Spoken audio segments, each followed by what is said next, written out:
So friends, India में हाल ही में prime minister Narendra Modi ने केरला के अंदर विजयम इंटरनेशनल सी पोर्ट को इनॉग्रेट किया है। अब क्योंकि ये इंडिया का first deep water transshipment port है, इसी वजह से यह न्यूज जो है काफी सुर्खियां बटोर रही है। अब क्योंकि ये जो सी पोर्ट है इसे प्राइवेट पब्लिक पार्टनरशिप यानी कि पीपीपी मॉडल के तहत बनाया गया है, जिसमें कि अडानी ग्रुप और गवर्नमेंट ऑफ इंडिया ने मिलकर इसे डेवलप किया है। क्या होते हैं डीप वाटर ट्रांसशिपमेंट पोर्ट? आखिर ये जो नॉर्मल पोर्ट्स हैं उनसे अलग क्यों होते हैं, और साथ ही पीपीपी मॉडल जो है वो क्या होता है? तो इस वीडियो के माध्यम से हम इन्हीं तरीके के कुछ क्वेश्चंस को जानने की कोशिश करेंगे और साथ ही डिटेल में डिस्कस करेंगे विजयम इंटरनेशनल सी पोर्ट के बारे में। तो चलिए जानना शुरू करते हैं शुरुआत से। Hello friends, welcome to learn at ease with a new topic of current affairs। तो चलिए सबसे पहले जानते हैं कि डीप वाटर ट्रांसशिपमेंट पोर्ट्स जो होते हैं वो क्या होते हैं, और डीप वाटर पोर्ट में और रेगुलर पोर्ट में क्या डिफरेंस होता है। तो जो एक डीप वाटर पोर्ट होता है उसे काफ़ी ज़्यादा डीपर कंस्ट्रक्ट किया जाता है, यानी कि नॉर्मली हम बात करें तो 30 से लेकर 45 फीट तक डीप होते हैं, जबकि जो एक रेगुलर पोर्ट है वो थोड़ा शैलो होता है, उसकी डेप्थ उतनी ज़्यादा नहीं होती। अगर आसान भाषा में बात करें तो डीप वाटर पोर्ट्स जो होते हैं वो काफ़ी बड़े बड़े शिप्स के लिए होते हैं और काफ़ी ज़्यादा बड़ी जगह में बनाए जाते हैं, ताकि वहाँ अल्ट्रा लार्ज कंटेनर वेसल्स जो हैं वो आसानी से आ सकें, और वहाँ से जो है वो जो व्यापार होता है यानी कि ट्रेड होता है वो काफ़ी ज़्यादा बल्क में होता है। इस तरीके के जो पोर्ट होते हैं उसमें एडवांस इंफ्रास्ट्रक्चर होने के साथ साथ लेटेस्ट टेक्नोलॉजी का यूज़ किया जाता है। जो डीप वाटर पोर्ट हैं ये ज़्यादातर डीप हार्बर्स में हमें मिलते हैं, जबकि जो रेगुलर पोर्ट्स हैं वो तो हमें कोस्टल और इनलैंड रीजन्स में भी देखने के लिए मिल जाते हैं।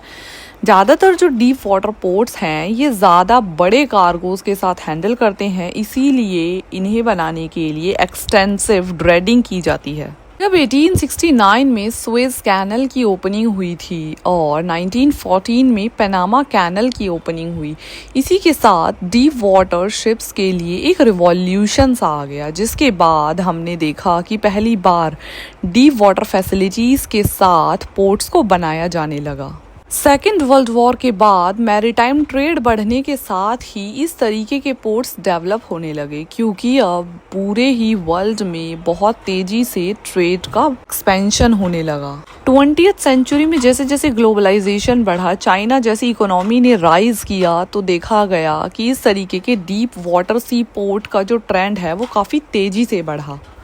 इंडिया की बात करें तो इंडिया के अंदर ऑलरेडी 12 मेजर पोर्ट्स हैं, लेकिन आज तक भी हमारे पास ऐसा डीप वाटर सी पोर्ट नहीं था। तो इंडिया के अंदर पहली बार गवर्नमेंट ऑफ इंडिया और अडानी ग्रुप्स के द्वारा विजयन में इस तरीके के इंटरनेशनल सी पोर्ट को डेवलप किया गया। बात करें इसकी स्ट्रैटेजिक लोकेशन की तो पाएंगे कि इस पोर्ट से केवल 10 नॉटिकल माइल्स दूर मेजर इंटरनेशनल शिपिंग रूट है, जो कि यूरोप, पर्शियन गल्फ और फार ईस्ट को कनेक्ट करता है। यह पहला ऐसा सी पोर्ट है जो कि सेमी ऑटोमेटिक पोर्ट है, यानी कि यहाँ पर एआई से ड्रिवन कंट्रोल रूम्स हैं और साथ ही ये एक indigenous vessel traffic management system भी रखता है। इसके इकोनॉमिक इम्पैक्ट की बात करें तो ऑब्वियस सी बात है, जो इंडिया का रिलायंस है यानी कि जो इंडिया की निर्भरता थी दूसरे इंटरनेशनल फैसिलिटीज़ के ऊपर, वो भी काफ़ी हद तक कम होगी।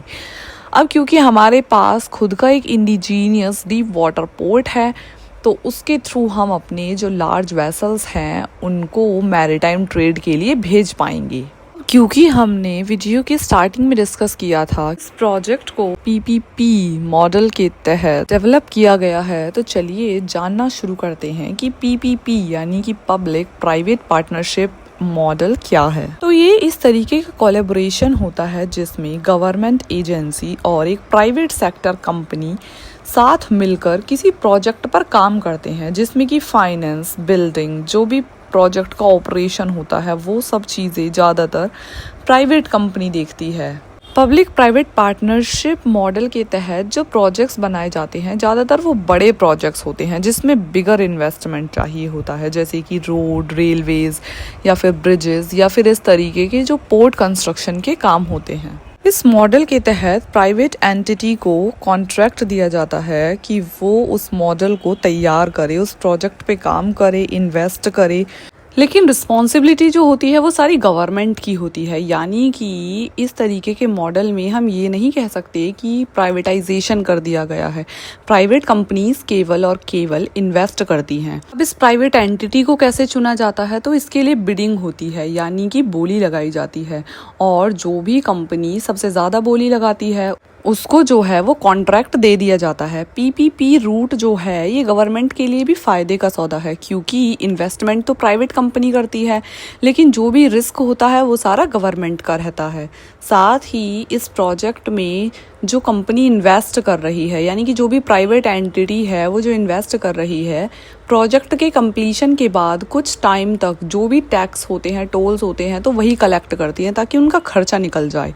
पर एक पर्टिकुलर टाइम के बाद उससे रिलेटेड जो भी टोल्स, टैक्सेस कलेक्ट होते हैं या जो भी प्रॉफिट होता है वो गवर्नमेंट को मिलने लगता है, क्योंकि एट लास्ट जो ऑनरशिप होती है वो गवर्नमेंट की ही होती है। अब जो विजयन इंटरनेशनल सी पोर्ट प्रोजेक्ट है इसे DBFOT मॉडल के तहत जो है वो डिज़ाइन किया गया है। DBFOT का मतलब है design, build, finance, operate and transfer.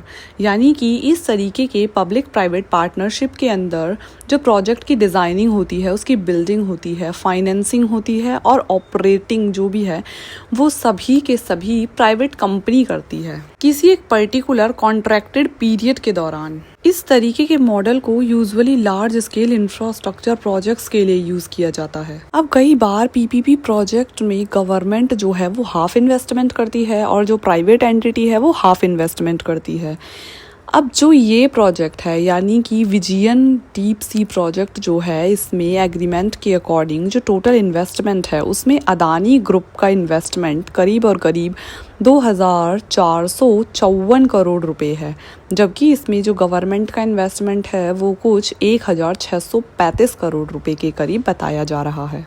इस प्रोजेक्ट में केरला गवर्नमेंट ने भी 500 एकड़ ज़मीन दी है।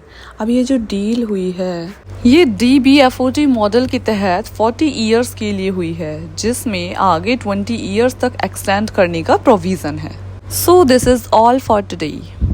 We will meet in next video with some interesting and topics of current affairs. Till then, please do subscribe the channel and keep watching. Give your love and support to the channel so that we can grow together. Thanks for watching.